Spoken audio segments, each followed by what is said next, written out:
Marcus Rashford. Eyes Barcelona move, willing to take pay cut to end United's stint.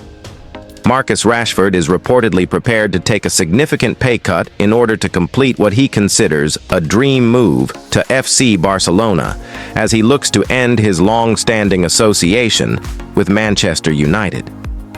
The 27-year-old forward, currently on loan at Aston Villa, is said to have no interest in making his switch to Villa Park permanent, instead prioritizing a move abroad, with the Camp Nou his preferred destination. Rashford joined Villa on loan at the end of the January transfer window following a breakdown in his relationship with Manchester United manager Ruben Amorim. While his move to the Midlands was initially seen as a chance to reboot his season, it now appears to have paved the way for a permanent departure from Old Trafford. The England international has made a strong impression under Unai Emery, scoring 4 goals and providing 6 assists in 17 appearances. Emery showed his faith in Rashford by starting him in high-profile matches, including both legs of the UEFA Champions League quarter-final against Paris Saint-Germain and the Premier League clash with Manchester City at the Etihad. However, Rashford's progress was recently halted by a hamstring injury that has ruled him out for the remainder of the season. He was forced to watch from the sidelines as Villa suffered a heavy 3-0 defeat to Crystal Palace in the FA Cup semi-final. Both Manchester United and Aston Villa are now reportedly in discussions regarding the forward's rehabilitation plan, with a return to Old Trafford to continue his recovery on the table. Despite Villa holding a £40 million buy option in the loan deal, Rashford is said to have no desire to remain in the Midlands long term. According to a report by David McDonnell of the Daily Mirror, the United Academy graduate does not want to join Aston Villa permanently and is instead determined to join Barcelona this summer. The report further reveals that Rashford is ready to reduce his current wage demands, believed to be in the region of £350,000 a week, in order to facilitate the transfer. Financial constraints at Barcelona may have scuppered a potential move in January, but the forward's willingness to take a financial hit could now revive the Catalan club's interest. From Manchester United's perspective, selling Rashford would make financial sense. As an academy product, any transfer fee received for the forward would be registered as pure profit under the Premier League's Profit and Sustainability Rules (PSR), and it would also significantly reduce the club's wage bill. Rashford's relationship with Amorim appears beyond repair, and with his path back into the first team blocked, a summer exit is looking increasingly likely. Whether Barcelona choose to reignite their interest, now under more favorable financial terms, remains to be seen. But for Rashford, the writing seems to be on the wall. His future lies away from Old Trafford, and his heart is set on the Camp Nou. Reds recognize Europa League heroes in penultimate Player of the Month shortlist. Despite a challenging run of domestic results, Ruben Amorim's Manchester United side achieved their primary objective for April, reaching the semi-finals of the UEFA Europa League. The emotional second-leg comeback against Lyon at Old Trafford has rightly influenced the shortlist for April's Player of the Month award, with 4 standout performers nominated for their contributions to one of the season's most unforgettable nights. Casemiro has earned a well-deserved spot after a string of commanding displays, reminding everyone of his world-class pedigree. The Brazilian midfielder made 5 appearances during the month, contributing 2 assists, but his influence extended well beyond numbers.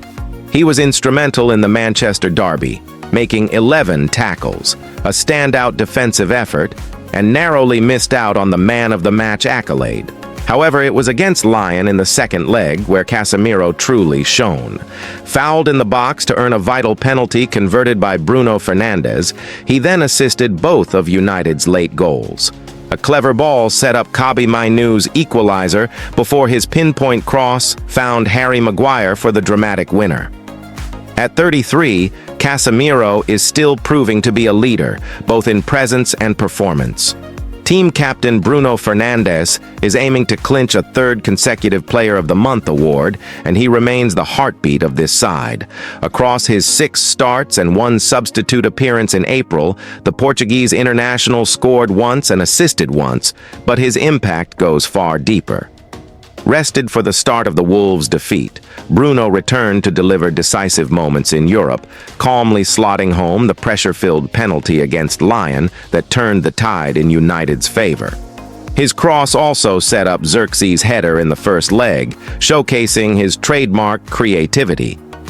Voted man of the match by fans in 3 different matches, against Manchester City, Lyon, and Bournemouth, Fernandes continues to drive the team forward with energy, vision, and leadership. Harry Maguire has emerged once again as a cult hero among fans. Featuring in 4 starts and 1 late substitute appearance, the centre-back was influential at both ends of the pitch. He played an incisive ball to Diogo Dalot for a key goal in the Lyon clash and, when pushed forward in stoppage time, delivered the iconic moment of April, heading home Casemiro's cross to complete a stunning comeback.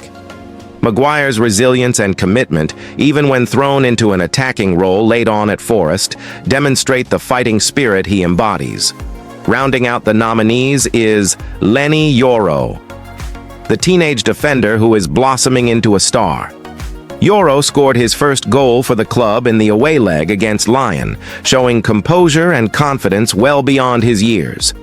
With 5 starts and a substitute appearance, the Frenchman impressed with his composure in possession and no-nonsense defending, particularly in the 0-0 draw with City. He was unlucky to miss out on man of the match in Lyon, narrowly edged out by Fernandez, but continues to justify the club's investment in him. Fans now face a tough decision as they cast their votes. The winner will be revealed on Thursday morning, with each candidate deserving recognition for their role in one of the most dramatic months of the campaign. Bruno Fernandes points finger of blame at Manchester United teammate after Bournemouth draw. Manchester United captain sends message to Rasmus Højlund after late equalizer against Bournemouth. Bruno Fernandes has delivered a pointed message to striker Rasmus Højlund, following the Danish forward's late equalizer in the club's 1-1 draw with Bournemouth on Sunday. Despite Højlund's 96th-minute goal salvaging a point for United, Fernandes used his post-match interview to both praise and remind the young striker of the high standards expected at Old Trafford. The match itself was a frustrating one for Manchester United, who struggled to break down a resilient Bournemouth side that went down to 10 men after Evanilson's red card. Antoine Semenyo had given the Cherries the lead earlier, and it looked as though they would claim all 3 points until Højlund's close-range effort turned in Manuel Ugarte's shot deep into injury time. Højlund's goal was just his 4th in 29 Premier League appearances this season, and while Fernandes acknowledged the importance of the goal, he also made it clear that the number 9 role at Manchester United carries serious responsibility. Strikers are about scoring goals, and we all know that, Fernandes told MUTV after the game. He knows the responsibility of being the number 9 of United, and he has to score goals. That's the demand of a club like this, not only for him, but for everyone else.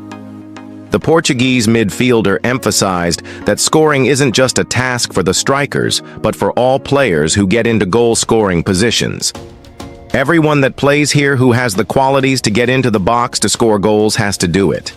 Today, it was Rasmus, and everyone is very happy to see a striker scoring, and hopefully, it's going to give him a little bit of a push for what's coming.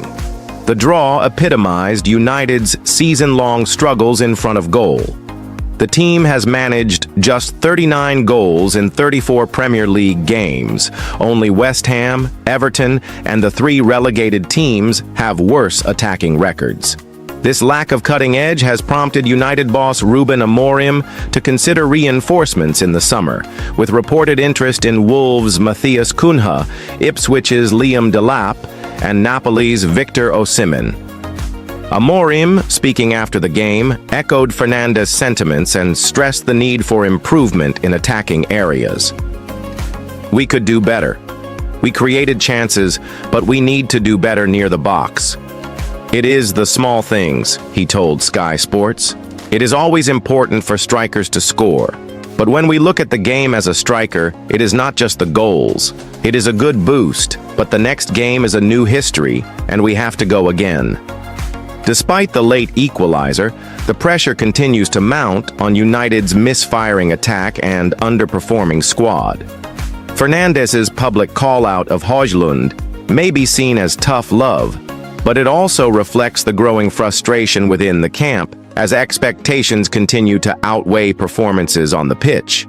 As United fight to finish the season on a strong note, all eyes will be on Højlund and the forward line to see if they can finally deliver consistent end product in the final weeks.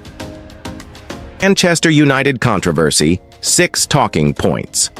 Manchester United salvaged a vital point in dramatic fashion as they drew 1-1 with Bournemouth at the Vitality Stadium thanks to a stoppage-time equalizer from Rasmus Højlund.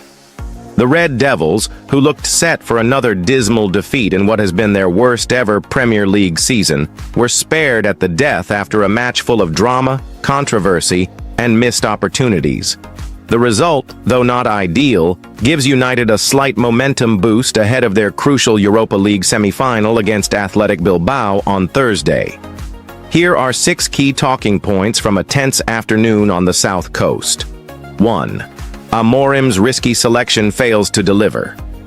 Manchester United manager Ruben Amorim has often spoken of his willingness to experiment with kids as the club's Premier League hopes continue to fade.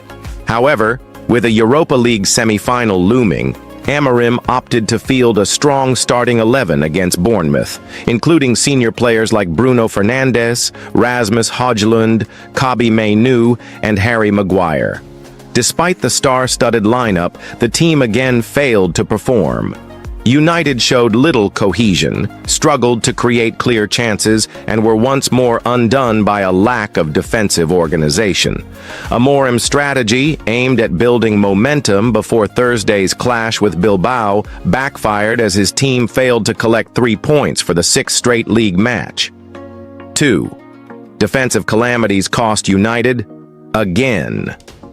If there is one consistent theme throughout United's campaign, it's their shambolic defending. Bournemouth's opening goal was yet another reminder of the Red Devils' ongoing issues at the back. A poor pass from Luke Shaw left Patrick Dorgu under pressure on the left flank, where he was quickly dispossessed. Adam Smith picked up the loose ball, crossed into the box, and Evanilson's header fell perfectly for Antoine Semenyo to smash home. United have now conceded the first goal in 21 games this season, an unacceptable figure for a club of their stature.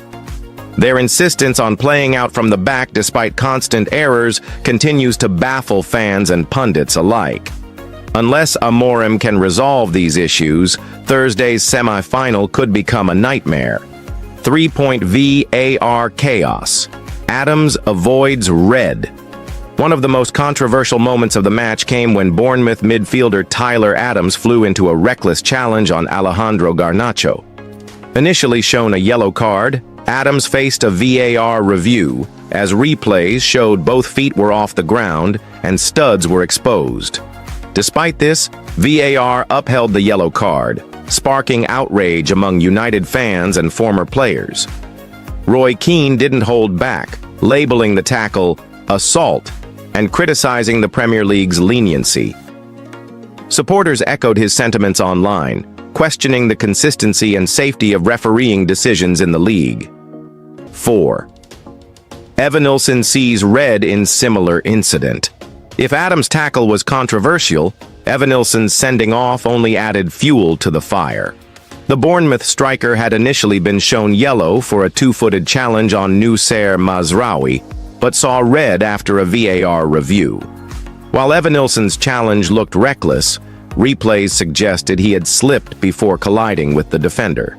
Despite the apparent slip, VAR prompted the referee to upgrade the card, leaving Bournemouth to play the final moments with 10 men. Fans were left furious, branding the officiating standards embarrassing and questioning the consistency between Adams and Evanilson's incidents.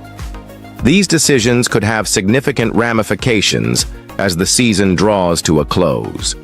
5. Antoine Semenyo impresses again. Antoine Semenyo once again proved to be a thorn in Manchester United's side. The Ghanaian winger, who has been linked with a summer move to Old Trafford, scored his second goal against the Red Devils this season, having also netted in Bournemouth's 3-0 win at Old Trafford. Semenyo's explosive pace, sharp finishing, and work rate caught the eye again, giving United's defense a torrid afternoon. With 9 goals and 4 assists this season, he's quickly becoming one of the league's most consistent wide forwards. Amorim is reportedly a big admirer of Semenyo, and with potential departures for Jadon Sancho, Marcus Rashford, and Antony, the Bournemouth star could be a viable summer target. 6th, Højlund's timely equalizer. Much has been made of Rasmus Højlund's struggles since his £72 million move from Atalanta. Heading into the game, the Danish striker had scored just 3 Premier League goals all season and hadn't found the net in his last 6 games. His lack of confidence was evident throughout the match, with minimal touches and no attempts on goal. Yet when it mattered most, Højlund delivered. In the 96th minute, with United, he also hadn't scored for 6 games on the trot, amid a horrific period for United that has seen them fail to score in 3 of those matches. But Højlund bailed United out when it mattered, with time running out against Bournemouth. The Denmark international had endured a terrible outing and hadn't had a shot all game, until he scored with his first effort in the 96th minute. While there will still be question marks over whether he is good enough to play for United, he certainly sent a message that he can score important goals in important moments ahead of their massive game on Thursday. Peter Schmeichel defends Andre Onana amid ongoing criticism at Manchester United. Manchester United legend Peter Schmeichel has jumped to the defense of under-fire goalkeeper Andre Onana, insisting it would be unfair to single him out amid the club's worst Premier League campaign in over a decade. Onana, who joined United last summer as a high-profile replacement for David de Gea, has faced intense scrutiny throughout a turbulent season at Old Trafford. Since arriving from Inter Milan, the Cameroonian has endured a rocky spell in goal, with a number of costly mistakes raising doubts over his credentials as United's number 1. While some fans and pundits have pointed to Onana's inconsistency as a major factor in United's struggles, Schmeichel believes the goalkeeper is being unfairly targeted. Speaking to TalkSport, the former United great stressed that the criticism directed at Onana must be seen in the context of a club in crisis. It's been a difficult year. It's been a difficult year for everyone, so singling out anyone, I think that would be very, very wrong, Schmeichel explained. Just look where Manchester United are in the Premier League. The players are not having the greatest time. Manchester United currently sit in the bottom half of the Premier League table, and despite a change in manager with Ruben Amorim stepping in, results have continued to falter. The team is set to post their worst league finish in over 10 years, marking a dramatic decline for one of England's most storied clubs. Onana's performances have certainly drawn headlines, with several high-profile errors influencing key results. Most recently, he was dropped by Amorim after a poor showing in a draw against Lyon, with his return to the starting 18th coming in a losing effort at Newcastle. The debate over his place in the team has continued to intensify, and reports suggest that United are considering signing a new goalkeeper in the summer. Still, Schmeichel, who knows the pressures of being the last line of defense for United better than most, emphasized that playing for a club of Manchester United's stature comes with a unique set of challenges. I try to explain this to people. Why is it different playing for Manchester United as opposed to any other club? He said. We have a broadsheet newspaper in Denmark that doesn't have a sports section, but they still carry Manchester United's results, and not just a little line, but in an article. The Danish legend pointed out that the scrutiny United players face extends far beyond that of most other teams. If you're any other club, or most other clubs, you don't have that. You don't have all the fringe, non-sporting papers reporting on your games, and that is where the pressure is. Every single thing you do in a game of football will be reported everywhere in the world, Schmeichel continued. He went on to highlight how mistakes made by United players, especially goalkeepers, are magnified on a global scale. If you make a mistake for so many other clubs in the Premier League, they might just be in the newspaper the next day. But you're not going to talk about it tomorrow or the day after, he added. Despite his struggles, Onana continues to enjoy the support of his current manager and some within the club, but the mounting pressure could lead to changes in the summer transfer window. For now, Schmeichel's words serve as a reminder of the immense pressure that comes with playing for Manchester United, and the need for patience during one of the most difficult seasons in the club's recent history.